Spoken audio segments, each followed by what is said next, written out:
মৎস্য চাষের মাধ্যমে স্বাবলম্বী হয়ে উঠেছেন মোহনপুর ব্লক এরিয়া শিমনার বিদ্যাসাগর গ্রামের সুজিত দাস নামে এক ব্যক্তি। বুধবার দিন শিমনা বিদ্যাসাগর গ্রামের এই সুজিত দাসের ফিশ ফার্ম পরিদর্শন করেন দপ্তরের মন্ত্রী সুধাংশু দাস। এদিন দুপুরে মন্ত্রী বিদ্যাসাগর গ্রামের এই ফিশারি ফার্মটি পরিদর্শনে গিয়ে মৎস্য চাষী সুজিত দাসের সাফল্যের দিক অর্থাৎ মাছ চাষের জলাশয়গুলি ঘুরে দেখেন। এরপর দীর্ঘক্ষণ সময় কাটিয়ে মন্ত্রী সেখানে বসে শুনলেন এই প্রগতিশীল মৎস্য চাষী সুজিত দাসের সাফল্যের কথা। মন্ত্রী সুধাংশু দাস জানান, মৎস্য চাষ করে সুজিত দাস নিজেকে ত্রিপুরা রাজ্যের মধ্যে একজন সফল ব্যক্তি হিসেবে গড়ে তুলেছেন।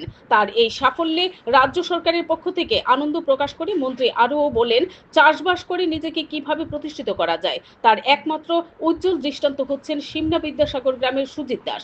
পরিদর্শনকালে মন্ত্রী সুধাংশু দাসের সঙ্গে ছিলেন পশ্চিম ত্রিপুরা জেলা পরিষদের সভাধিপতি বিশ্বজিৎ শীল, মৎস্য দপ্তরের অধিকর্তা সন্তোষ দাস, উপ অধিকর্তা বিজয় রায়, মোহনপুর পঞ্চায়েত সমিতির চেয়ারম্যান রাকেশ দেব, মৎস্য তত্ত্বাবধায়ক Mohanpur Dipmala Roy. Bureau report, BTV Tripura news. আমরা পশ্চিম ত্রিপুরা জেলার শিমনা বিধানসভা কেন্দ্রের বিদ্যাসাগর গ্রামে আমরা একজন প্রগতিশীল চাষী মৎস্য চাষী সুজিত দাসের ফিশ ফার্ম আমরা ভিজিট করতে এসেছি।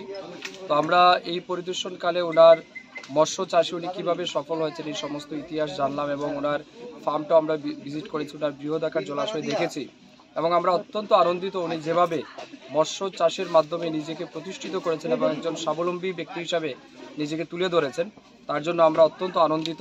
এবং আমরা ফিশারি ডিপার্টমেন্টের পক্ষ থেকে ওনাকে আশ্বস্ত করেছি যে আমাদের পক্ষ থেকে যে রকমের সুযোগ সুবিধা ওনার প্রয়োজন আছে সব রকমের সুবিধা আমরা পৌঁছে দিতে রাজি আছি।